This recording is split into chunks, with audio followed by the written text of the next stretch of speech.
So fast forwarding back now, Eddie's back in WWE. He's teaming up with Chris Benoit. The SmackDown 6, SmackDown, teaming up with Chavo. They have these great storylines with Team Angle, where they stole Eddie Guerrero's medals and all that. And at one point, Chavo got injured, and Tajiri took his spot. And I remember just hating this as a kid. I hated the non-tag team guys holding the tag belts. This led to Chavo turning on Eddie. And Eddie had just become this beloved babyface, lie, cheat, and steal. And he had started doing this, referees down, and he puts his head up with a big grin on his face, grabs a chair, smashes it on the ground, throws it at the wrestler, and just plays dead. And sometimes the referee's taking longer, and he's like lifting his head up, and he's like nudging the referee, and then going back to playing dead. How friggin' entertaining was Eddie around this time? This was arguably it's not arguably, it's the funniest Eddie Guerrero we've seen. Yep.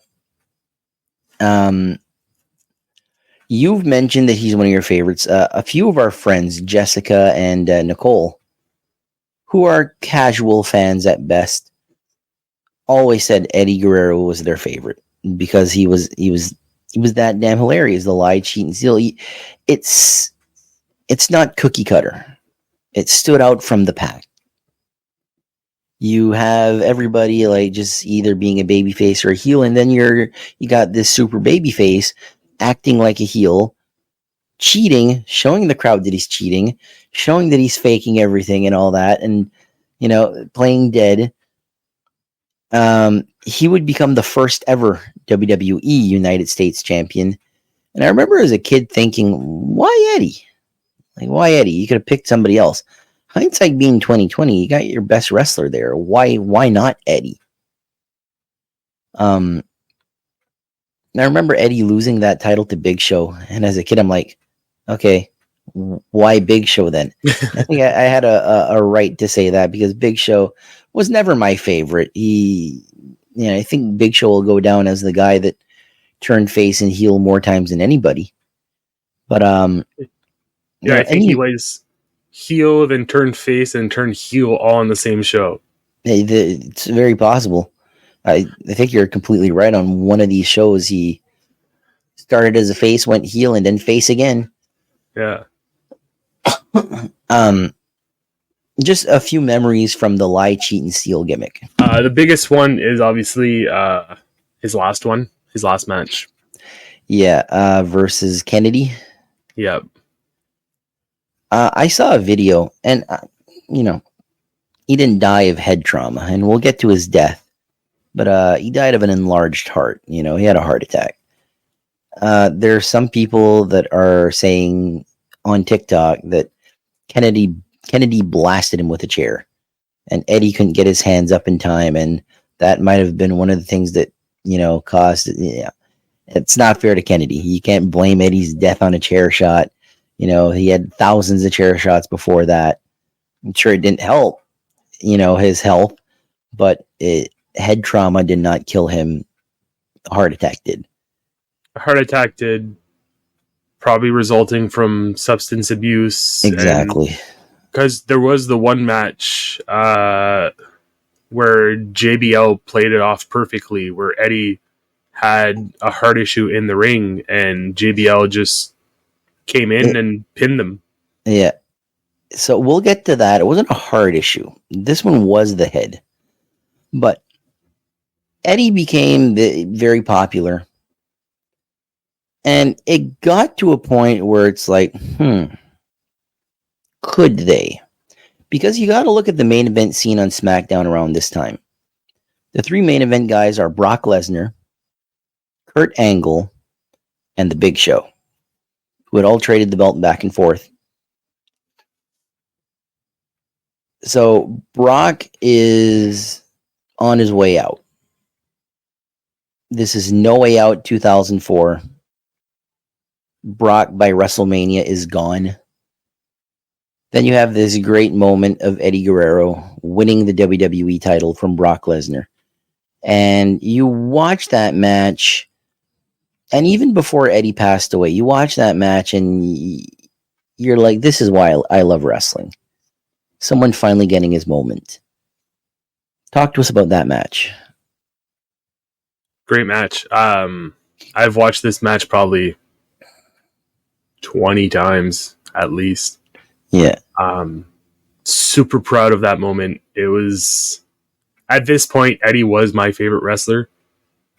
So yeah, I was ecstatic. I still remember freaking talking to all my friends about it, all my non-wrestling friends. This is before me and Joel even knew each other. Yep. It would be maybe a year later that we'd start our friendship. One thing about Eddie Guerrero as WWE champion, and even later on the year at WrestleMania, Chris Benoit would win the title. It's always a question of, will they? Will WWE pull the trigger and put the belts on them? Because relatively, they usually don't. Not on small guys. And when they finally put the belt on Eddie Guerrero, it was his mom was in the crowd. His brothers were in the crowd. It's one of these things, like goosebumps again. I always get goosebumps talking about wrestling because I love it that much. And for Eddie Guerrero, it's one of those things for me where he's a one-time champion. By the time this comes out, my short series on top 23 one-time WWE champions will have already come out. And, Eddie Guerrero is my number 2 greatest WWE champion, one-time WWE champion of all time.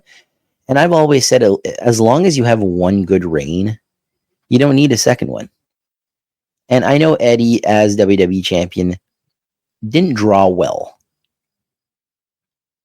But I always say, is it the wrestler's fault or is it what they're giving him?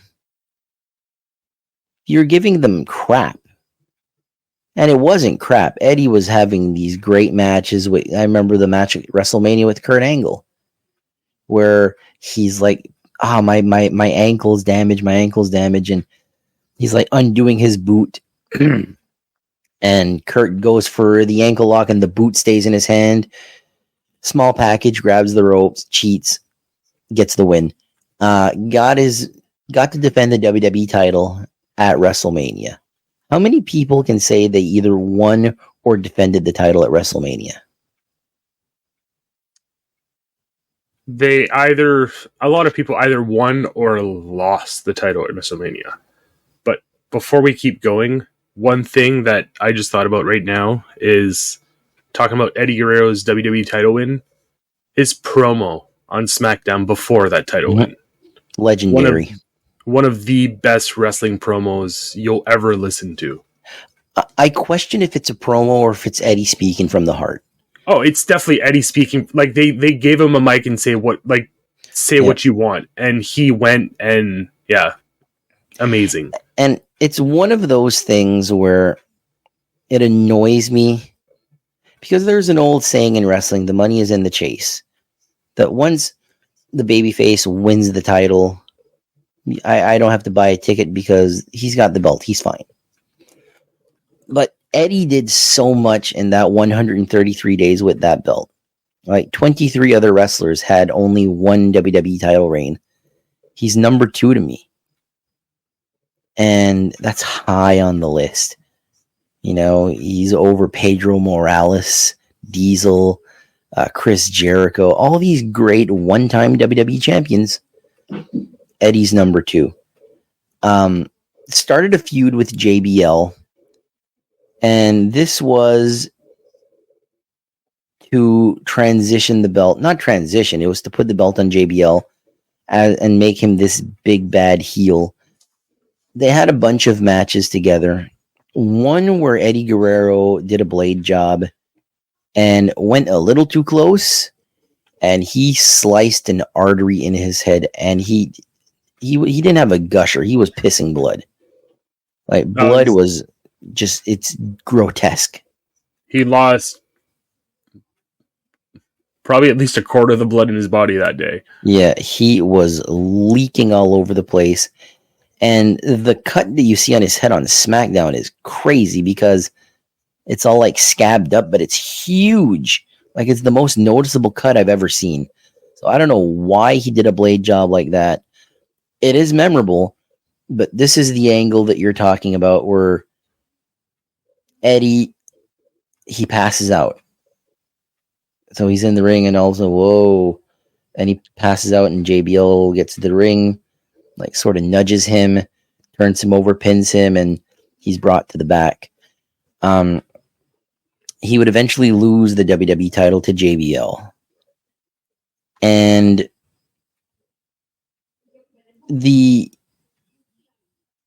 after this, Eddie would turn heel again.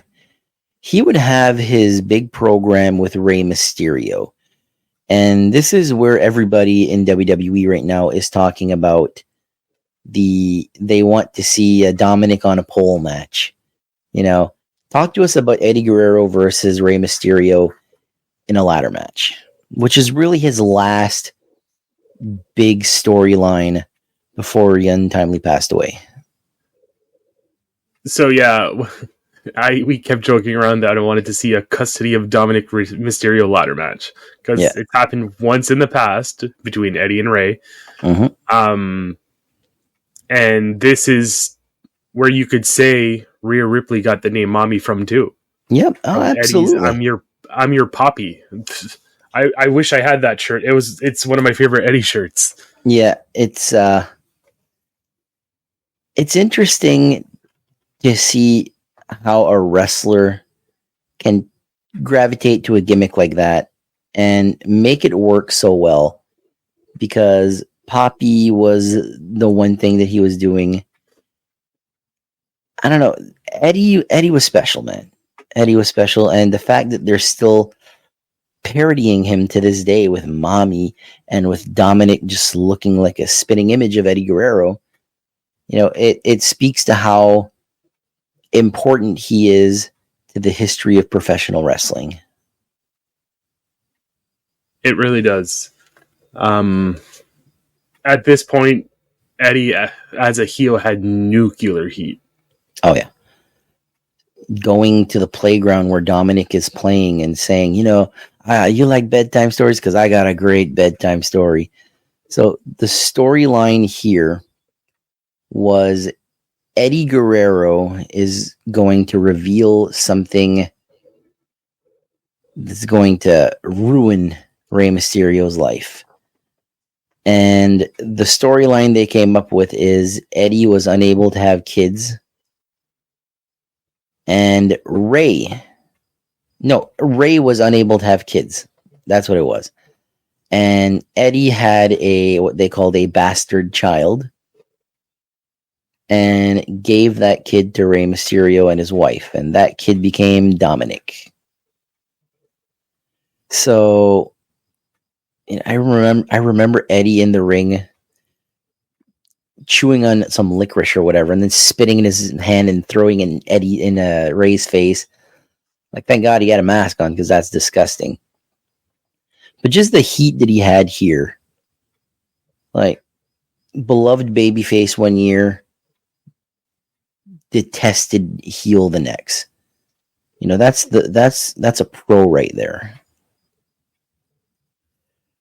His final program in WWE, which was left unfinished, is him starting to team up with Dave Bautista, who was the World Heavyweight Champion.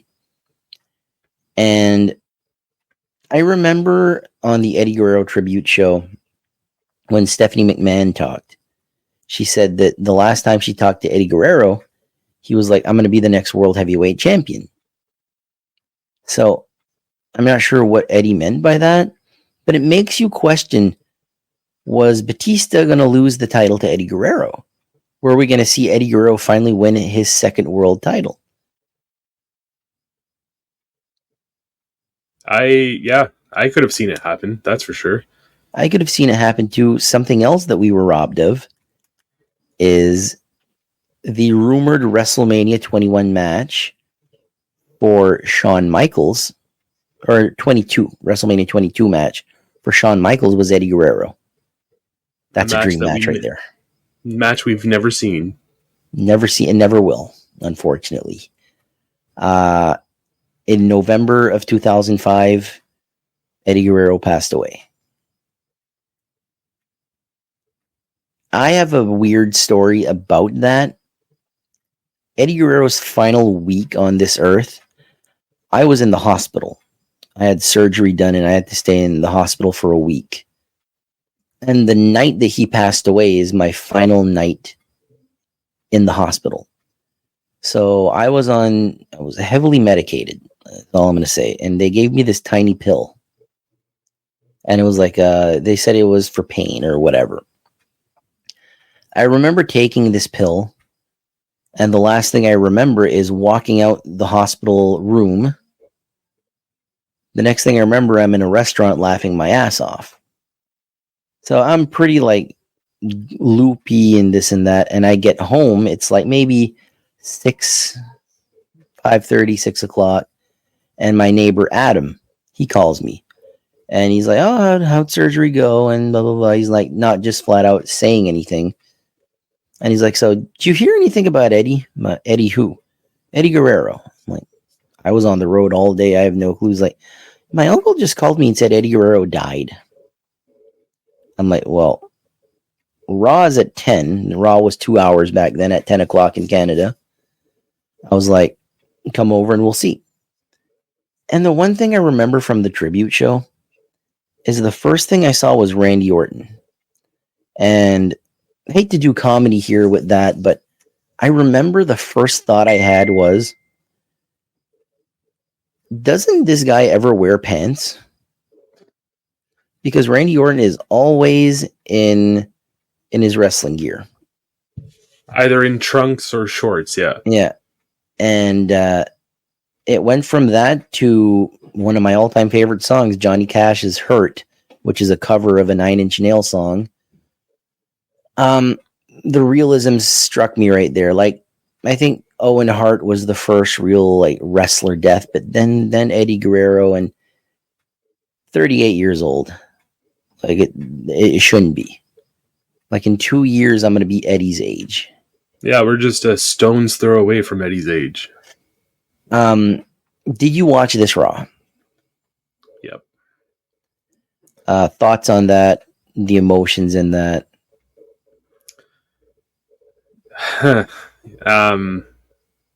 It's the first wrestler death for me. It was a very emotional night watching this tribute show. And you mentioned her earlier, but me and Nicole bonded over our love of Eddie Guerrero. Yeah. I still remember I'm the one that broke the news to her about Eddie's passing. Yeah. Wrestlers' death nowadays, it's plastered on social media. Like even a few weeks ago, as of this recording, maritime legend Leo Burt passed away, and it was everywhere. I first heard it from Rene Dupree. Me too. No, I remember Bray Wyatt died, and it'll be there for like days. And with Eddie and Owen, I remember Owen Hart's death. I remember watching, there was this biopic on NBC about Jesse the Body Ventura. And once that ended, like the news like previewed, I was like, wrestler passes away at pay-per-view in Kansas City. And I'm like, and I don't remember why I thought this, and I thought, oh my God, it's Owen Hart. And I was right, it was Owen Hart, but I had no like knowledge that he'd passed away or anything. But it's never easy as a fan.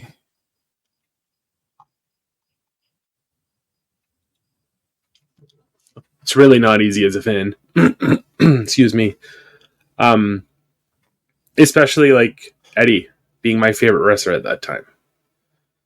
And then watching the tribute show and seeing all his friends in tears. You feel those emotions too. Yeah. These guys, we look up to them sometimes they feel like, they're our friends too. 100%. One thing that I will say is the following Hall of Fame, they inducted Eddie Guerrero, which is a must. I remember the talk around that point in time is like, okay, he's dead, but did he do enough to warrant a Hall of Fame induction?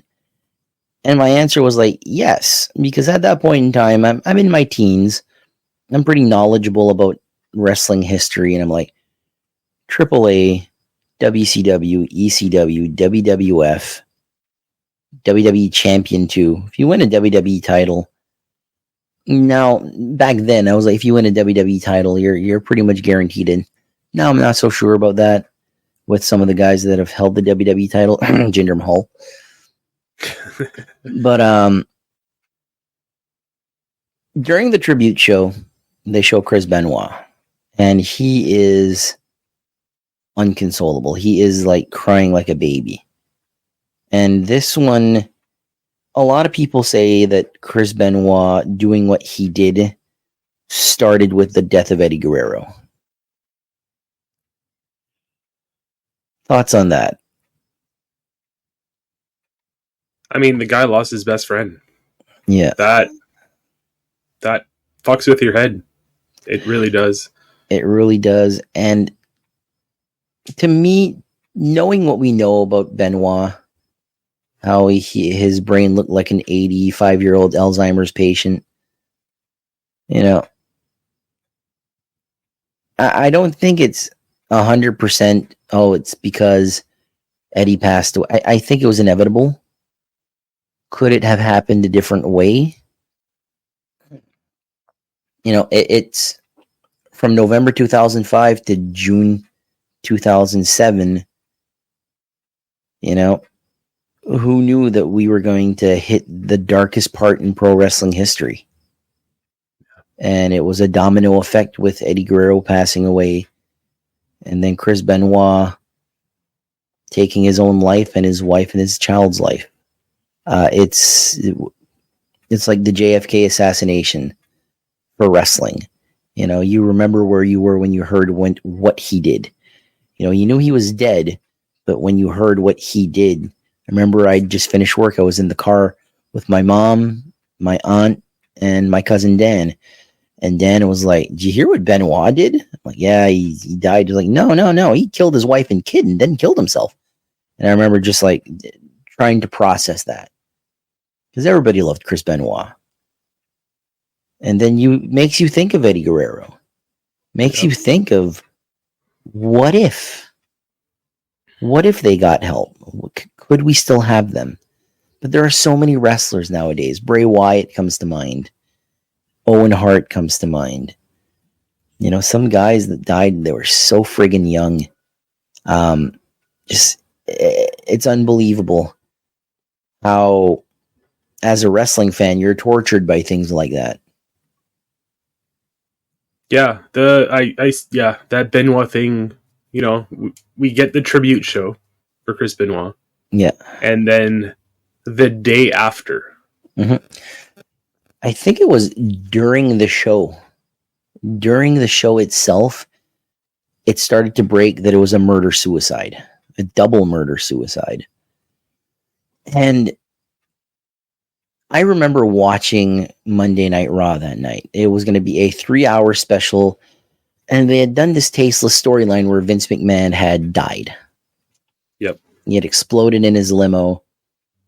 And then you start Raw, and it's going to be this eulogy, basically, for Vince McMahon, and you see Chris Benoit graphic. 19, I don't remember what year he's born, but 2007. And it's Vince McMahon in the ring, so the storyline is dead immediately. Poor choice of words. The storyline is done. And they mentioned that Chris Benoit, his wife Nancy, and their son Daniel has passed away. Like, you think immediately, it's like, okay, they got home robbery. Is it salmonella? Not salmonella. Carbon monoxide. Salmonella. There you go. Carbon monoxide poisoning or something like that. That's one for the bloopers right there. but then it ends up being the worst case scenario. And wrestling, I think wrestling is healthy again, but it took a long time.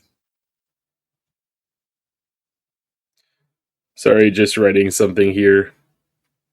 I'm writing notes as we go, like to whatever. So I wrote down a note for Salmonella if you want to use that. What's the question? So just basically, what are your thoughts post all these deaths?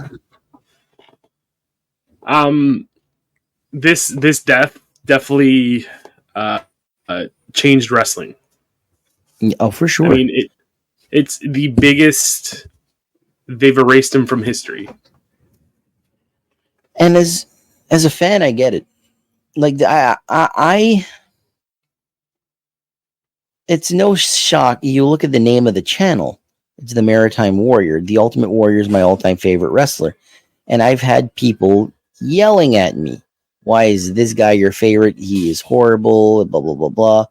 And I always say, to you he might be, to me he was my hero growing up. And then I look at these same people, and they got petitions that they want me to sign to try and get Chris Benoit in the Hall of Fame. And they got like their banner on Facebook. It's Chris Benoit with a halo and angel's wings. And it's like, no, I'm not going to sign that. If you find joy in Chris Benoit matches, great. I can still watch Chris Benoit match. It took a while. Me too. But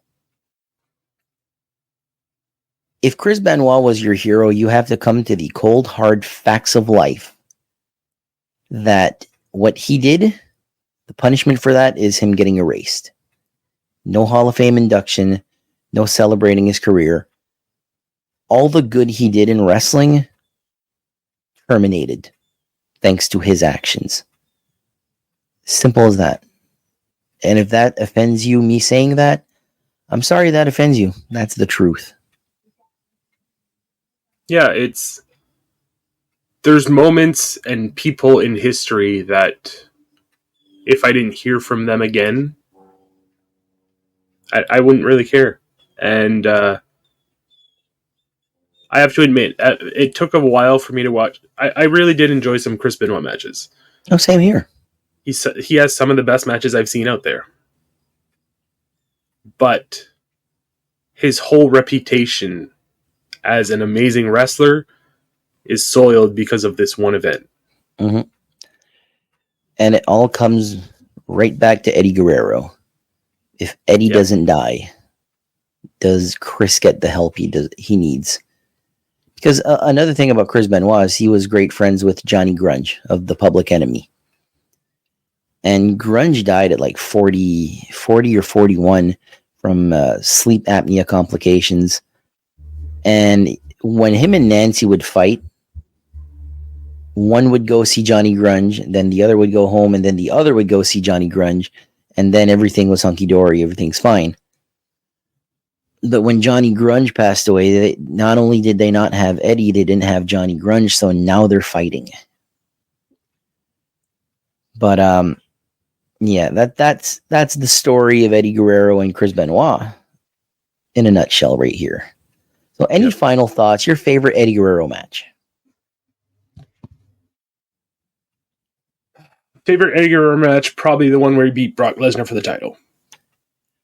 So just because of the whole moment, winning the big one, winning, having, it was a great moment as a fan. For me, I got 3 matches. One is the match in AAA at One Worlds Collide, Los Gringos Locos versus Elio Del Santo and Octagon, where Eddie and Art got their head shaved. I loved Los Gringos Locos, and the fact that is their last match together is kind of sad because they had so much potential. Number 2 is the Eddie and Rey match at Halloween Havoc. It's a classic. And number 3 is Eddie versus Brock at No Way Out 2004. You can't get higher than the WWE title. Very few, like you think of wrestlers in the wrestling business. You look at the Maritimes, there's what, like 30 wrestling companies right now? By the time this comes out, there's probably 30. And Probably. you look at all these wrestlers that never even sniffed WWE.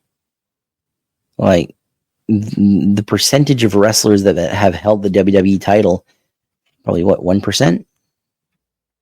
If that? Yeah. So the fact that Eddie got that, it's high praise. So with that being said, I'm the Maritime Warrior. I want to thank Joel Gallant once again. Jolteon Plays on YouTube, and the Wrestling with the Bros podcast. Go and show some love to those two. If you're into Pokemon games and cards unwrapping and all that, that's Jolteon Play right there. If you're interested to find out about maritime wrestling, Wrestling with the Bros, you'll find Joel, you'll find me, and you'll find Corey Robbie Show there. And we might have some guests here and there. We got some interviews with some wrestlers, but go show some loves to these podcasts and these YouTube channels as well. Oh, thank you for the kind words, Corey. Thank you for having me on today. It's Not always the a last pleasure. time. It's always a pleasure sitting down and recording with you. It's just every time we do it, it's just like we're sitting side by side, just having a chat. And yeah, that's what it feels like. Like our video's now an hour and 11 minutes, and it feels like 5 minutes of talking. Yeah, it's one of those things for me where it's not work. It's just we're just recording a conversation. Because if we're not recording, it's probably like this that we're talking. So with that, it really is, though. It really is. It really is.